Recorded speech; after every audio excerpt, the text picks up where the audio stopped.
आजच्या चर्चेची सुरुवात आपण एका मोठ्या आणि खरं तर एका मोठ्या कोड्यापासून करूया. विचार करा, एक असा ईश्वर आहे जो आपल्या स्थलकाळाच्या, आपल्या जगाच्या पूर्णपणे पलीकडचा आहे. इतका शुद्ध, इतका तेजस्वी की त्याला पाहिल्याने कोणताही माणूस जिवंत राहू शकत नाही. मग असा ईश्वर आपल्यासारख्या माणसांसमोर स्वतःला प्रकट कसा करणार? आपल्याकडे काही धर्मशास्त्रीय ग्रंथ आहेत जे याच प्रश्नाचं उत्तर देण्याचा प्रयत्न करतात. आज आपण या स्रोतांच्या आधारे हे समजून घेणार आहोत की या अदृश्य अपार शक्तीला स्वतः एक माणूस बनण्याची गरज का पडली. हे कोडं खरंच खूप इंटरेस्टिंग आहे की नाही? चला तर मग यात खोलवर जाऊया. चला तर मग या स्रोतांमधल्या मूळ समस्येपासून सुरुवात करूया.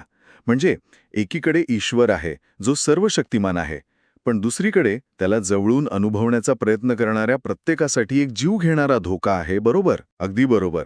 आणि ही केवळ एक कल्पना नाहीये. या स्रोतांमध्ये याबद्दलची अनेक उदाहरणं आहेत. एक पॅटर्न दिसतो, एक समान धागा दिसतो. मोशेला सांगितलं जातं की तो देवाचा चेहरा पाहून जगू शकणार नाही. यशया नावाच्या संदेष्टेला जेव्हा देवाचं दर्शन होतं तेव्हा तो अक्षरशः घाबरून म्हणतो, मी तर आता संपलोच. अगदी डॅनियलचं उदाहरण घ्या. जेव्हा तो देवाचं तेज पाहतो तेव्हा त्याची सगळी शक्ती निघून जाते आणि तो जमिनीवर कोसळतो. म्हणजे या सगळ्यांमधून एकच गोष्ट पुन्हा पुन्हा समोर येते की देवाला समोरासमोर पाहणं हे माणसाच्या सहनशक्तीच्या पलीकडचं आहे. पण असं का? यामागे काय तर्क दिला आहे या स्रोतांमध्ये? या ग्रंथांनुसार याचं मुख्य कारण आहे ईश्वराची संपूर्ण पवित्रता आणि माणसाची अपूर्णता. असं आहे की ईश्वर इतका शुद्ध आहे की त्याच्या उपस्थितीत पाप किंवा अपूर्णता टिकूच शकत नाही. याला आपण असं समजू शकतो की जसं सूर्यप्रकाशात जंतू टिकू शकत नाहीत, तसंच देवाच्या तेजासमोर माणसाची अपूर्णता उघडी पडते आणि ती असह्य होते. हा काही देवाचा राग नाहीये, तर त्याच्या स्वभावाचाच तो एक परिणाम आहे. ओके, म्हणजे इथे एक मोठी अडचण आहे. देवाला पाहिलं तर मृत्यू अटळ आहे, पण जर त्याला पाहिलंच नाही, अनुभवलंच नाही, तर त्याच्यावर प्रेम कसं करणार? हा तर एक विचित्र पेचप्रसंग आहे, नाही का? आणि हाच या सगळ्या चर्चेचा केंद्रबिंदू आहे. या स्रोतांनुसार देवानं माणसाला स्वतंत्र इच्छाशक्ती दिली आहे, म्हणजे निवड करण्याचं स्वातंत्र्य. पण आपण अशा कोणावर प्रेम करू शकतो का, ज्याला आपण ओळखतच नाही? नाही, शक्यच नाही. प्रेम करण्यासाठी आधी ओळख होणं, अनुभव येणं गरजेचं असतं. या स्रोतांमध्ये एका ठिकाणी म्हटलंय, त्याने आमच्यावर प्रथम प्रीती केली म्हणून आम्ही प्रीती करतो. याचा अर्थ प्रेम अनुभवलं की मगच प्रेम करता येतं. म्हणून माणसाने आपल्यावर प्रेम करावं यासाठी देवाला स्वतःची ओळख करून देणं गरजेचं होतं. मग या अशक्य वाटणाऱ्या परिस्थितीवर या ग्रंथांमध्ये काय उपाय सांगितला आहे? कारण एका बाजूला जीव घेणं तेज आहे आणि दुसऱ्या बाजूला प्रेमासाठी ओळख गरजेची आहे. यातून काहीतरी वेगळाच मार्ग काढावा लागला असणार. हो, आणि हा उपाय खरंच आश्चर्यकारक आहे. तो संपूर्ण समीकरणच उलटं करतो. बघा, माणसानं देवाच्या पातळीवर पोचणं तर शक्यच नव्हतं, हे आपण पाहिलं. म्हणून या स्रोतांनुसार देवानं स्वतः माणसाच्या पातळीवर येण्याचा निर्णय घेतला. अदृश्य आणि स्थलकाळाच्या पलीकडे असलेल्या देवाने आपल्या जगात आपल्यासारखं रूप घेऊन येण्याचा मार्ग निवडला. वाह! हो, हा एक खूप मोठा आणि धाडसी विचार आहे. म्हणजे देवाचाच अवतार. या संदर्भात 1 तिमोथेय 6 मधला एक उल्लेख खूप महत्वाचा वाटतो. त्यात राजांचा राजा आणि प्रभूंचा प्रभू असं वर्णन आहे. आणि असं म्हटलंय की तो अमर आहे, अशा प्रकाशात राहतो जिथे कुणीही जाऊ शकत नाही आणि ज्याला कुणी पाहिलं नाही किंवा पाहू शकत नाही. हे वर्णन तर पुन्हा त्याच अदृश्य देवाचं वाटतंय. मग हे नेमकं कोणाबद्दल बोललं जातंय? हा एक उत्तम प्रश्न आहे, कारण यावर स्रोतांमध्येच 2 वेगवेगळी मतं दिसतात आणि दोन्ही मतं आपल्याला काहीतरी नवीन शिकवतात. या 2 मतांना समजण्यासाठी आपण एक सोपी चौकट वापरूया. आपण अदृश्य, शाश्वत ईश्वराला पिता किंवा पहिला ईश्वर म्हणूया आणि ज्याने जगात अवतार घेतला म्हणजे येशू, त्याला पुत्र किंवा दुसरा ईश्वर म्हणूया. ठीक आहे, पिता आणि पुत्र समजलं. बरोबर. तर पहिलं मत असं आहे की 1 तिमोथेय 6 मधला हा उल्लेख पित्याबद्दल आहे, कारण त्यात स्पष्ट म्हटले की त्याला कोणी पाहू शकत नाही. आणि आपल्याला माहीत आहे की पुत्राला म्हणजे येशूला हजारो लोकांनी पाहिलं, ऐकलं, त्याला स्पर्श केला. हो, ते खरंय. त्यामुळे ज्याला कोणी पाहू शकत नाही तो नक्कीच पिता असणार. हे तर्कसंगत आहे. हे सोपं आणि सरळ वाटतंय. मग दुसरं मत काय आहे? दुसरा मत थोडंसं जास्त खोल आहे. त्यानुसार हा उल्लेख पुत्राच्या म्हणजेच येशूच्या मूळ दिव्य स्वरूपाबद्दल आहे. अच्छा. हो, कारण याच स्रोतांमध्ये राजांचा राजा ही पदवी स्पष्टपणे येशूसाठी वापरली आहे. या मतानुसार तो मुळात पित्याच्या समान असूनही त्याने स्वतःला मर्यादित केलं आणि एक सामान्य माणूस बनला. हीच त्याची महानता आहे. इथे नम्रतेची एक वेगळीच व्याख्या समोर येते. ती कशी? हे बघा, आपल्यापेक्षा मोठ्या पदावरच्या व्यक्तीची आज्ञा पाळणं ही नम्रता नाही, ते आपलं कर्तव्य आहे. पण जेव्हा तुमच्या इतकाच सामर्थ्यवान असलेला कोणीतरी स्वेच्छेने तुमची आज्ञा पाळतो, हां, तेव्हा ती खरी नम्रता असते. अगदी बरोबर. या मतानुसार येशू पित्याच्या बरोबरीचा असूनही तो आज्ञाधारक राहिला. त्यामुळे हे वर्णन त्याच्या मूळ दिव्य स्वरूपाचं आहे, जे माणसाच्या डोळ्यांना दिसू शकत नाही. वा, म्हणजे ही नम्रतेची एक वेगळीच बाजू आहे, सामर्थ्य असूनही त्याचा वापर न करणं. ठीक आहे, मग देवाने हे सगळं का केलं?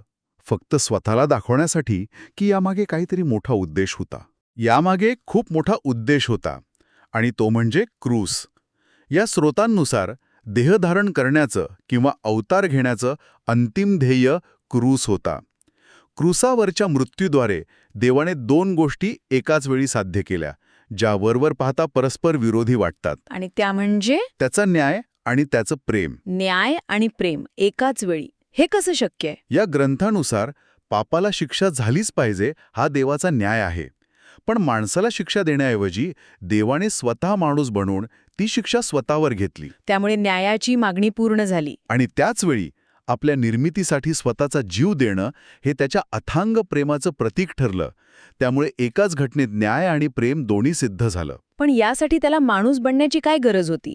तो आपल्या दिव्य स्वरूपात हे करू शकला नसता का? नाही, करू शकला, कारण दुःख भोगण्यासाठी आणि मरण्यासाठी एक भौतिक शरीर गरजेचं आहे, नाही का? ईश्वर आपल्या मूळ दिव्य स्वरूपात अमर आहे. त्याला दुःख होत नाही, म्हणून माणसाच्या पापांची शिक्षा भोगण्यासाठी आणि मृत्यूचा अनुभव घेण्यासाठी त्याला माणसासारखं शरीर धारण करणं आवश्यक होतं. अच्छा. इब्री लोकांस पत्र या पुस्तकात स्पष्ट म्हटलं आहे की त्याने प्रत्येकासाठी मरण अनुभवावे म्हणून तो माणूस बनला. यशयाच्या पुस्तकातही वर्णन आहे की तो आमच्या अपराधांसाठी विद्ध झाला. हे सगळं करण्यासाठी त्याला सृष्ट जीव बनणं अनिवार्य होतं. समजलं. म्हणजे दुःख आणि मृत्यू अनुभवण्यासाठी शरीराची गरज होती. पण मी पाहिलंय की ह्या स्रोतांमध्ये जुना करार आणि नवा करार याबद्दलही खूप काही लिहिलं आहे. या करारांचा आणि या बलिदानाचा काय संबंध आहे? हा खूप महत्वाचा मुद्दा आहे. याला असं पाहूया की जुना करार हा प्राण्यांच्या रक्ताने केला गेला होता. तो एक प्रतीक होता, एक सावली होती. तो लोकांना त्यांच्या चुकांची जाणीव करून देत असे. पण त्यातून बाहेर पडण्याची ताकद देत नसे. अगदी. म्हणजे तो फक्त एक आरसा होता, जो फक्त डाग दाखवत होता, पण तो स्वच्छ करू शकत नव्हता. वाव, काय सुंदर उपमा आहे. हो, हम्म. तो फक्त निदान करत होता, पण उपचार करत नव्हता. हम्म. याउलट नवा करार हा स्वतः माणूस बनलेल्या देवाच्या रक्ताने स्थापित झाला. हे प्रतीक नव्हतं, तर सत्य होतं. त्या रक्ताने पापांची खरीखुरी क्षमा शक्य झाली. आणि या पापांच्या क्षमेनंतर काय होतं? खरा बदल कुठे दिसतो? पापांची क्षमा झाल्यावर पवित्र आत्मा माणसाच्या आत वास करतो, असं हे ग्रंथ सांगतात. आणि इथेच खरा बदल घडतो. आता माणसाला प्रेम करण्याची, योग्य गोष्टी करण्याची शक्ती आतून मिळते. देवावर आणि शेजाऱ्यावर प्रेम करा ही आज्ञा जुन्या करारातही होती. हो, होती. पण आता नव्या करारानुसार ती पाळण्याची शक्ती आतून पवित्र आत्म्याद्वारे मिळते.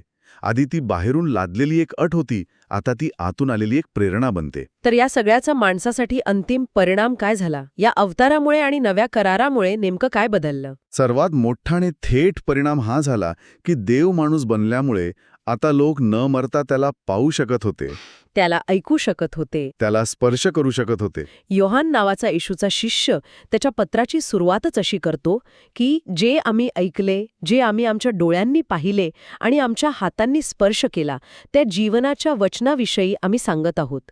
पुनरुत्थान झाल्यावर येशू स्वतः आपल्या शिष्यांना म्हणतो, मला स्पर्श करून पहा, मी भूत नाही, मला मांस आणि हाडं आहेत. यामुळे लोकांना देवाचं खरं स्वरूप, त्याचं प्रेम प्रत्यक्ष अनुभवायला मिळालं. बरोबर. आणि देवाच्या या प्रेमाचा प्रत्यक्ष अनुभव घेतल्यावर त्यांच्या स्वतंत्र इच्छाशक्तीला एक खरा अर्थ मिळाला असणार. आता त्यांच्याकडे निवड करण्यासाठी एक ठोस आधार होता. अगदी बरोबर. आधी ईश्वर ही एक अदृश्य, भीतीदायक आणि दूरची संकल्पना होती. पण आता तो एक प्रेमळ, त्याग करणारा मित्र, गुरु आणि आदर्श बनला होता. आता लोक भीतीने नव्हे तर प्रेमाने आणि कृतज्ञतेने देवाला प्रतिसाद देण्याचा पर्याय निवडू शकत होते. त्यांची निवड आता माहिती आणि अनुभवावर आधारित होती. हो, आणि फक्त प्रेमच नाही. तर त्या आता त्याचं अनुकरणही करू शकत होते. एक आदर्श त्यांच्यासमोर होता. हो, आणि हा या सगळ्याचा सर्वात महत्वाचा परिणाम आहे. देवाने फक्त उपदेश केला नाही तर स्वतः जगून दाखवलं. कसं जगावं, कसं प्रेम करावं, अगदी शत्रूंवरही प्रेम कसा करावा आणि इतरांसाठी स्वतःचा त्याग कसा करावा याचा एक आदर्श घालून दिला. जसं म्हटलं आहे, ख्रिस्ताने जशी तुमच्यावर प्रीती केली तसे तुम्हीही प्रीतीने चाला. बरोबर. आणि पेत्राच्या पत्रात म्हटलं आहे, त्याने तुमच्यासाठी एक कित्ता घालून दिला आहे जेणेकरून तुम्ही त्याच्या पावलावर पाऊल ठेवून चालावे. थोडक्यात सांगायचं तर देवाचं रूप पाहून माणसं स्वतः देवाच्या प्रतिमेत बदलू लागतात. ते फक्त अनुयायी राहत नाहीत, तर त्याच्यासारखे बनण्याचा प्रयत्न करतात. तर आज आपण एका मोठ्या आणि गुंतागुंतीच्या संकल्पनेचा आढावा घेतला.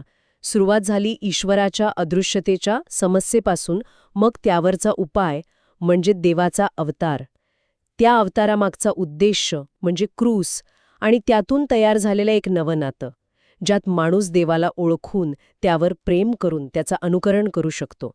या स्रोतांचा निष्कर्ष असा दिसतो की पुत्राने पापाचा नाश करण्यासाठी आणि प्रेमाचा एक नवीन आदर्श घालून देण्यासाठी आपल्या जगात प्रवेश केला. आजची ही चर्चा संपवताना एक विचार आपल्या श्रोत्यांसाठी सोडून जातो. या स्रोतांनुसार जर देवाला आपलं परिपूर्ण प्रेम दाखवण्यासाठी आणि एक आदर्श उदाहरण ठेवण्यासाठी स्वतः माणूस बनणं हाच एकमेव मार्ग होता, तर मग निवडीचं स्वातंत्र्य म्हणजे फ्री विल आणि निर्माता व निर्मिती यांच्यातल्या अंतराबद्दल हे आपल्याला काय सांगतं? कदाचित स्वातंत्र्याचा खरा अर्थच एका परिपूर्ण प्रेमळ आदर्शाशिवाय अपूर्ण असतो का? आणि ते अंतर भरून काढण्यासाठीच देवाला अवतार घेणं गरजेचं होतं का?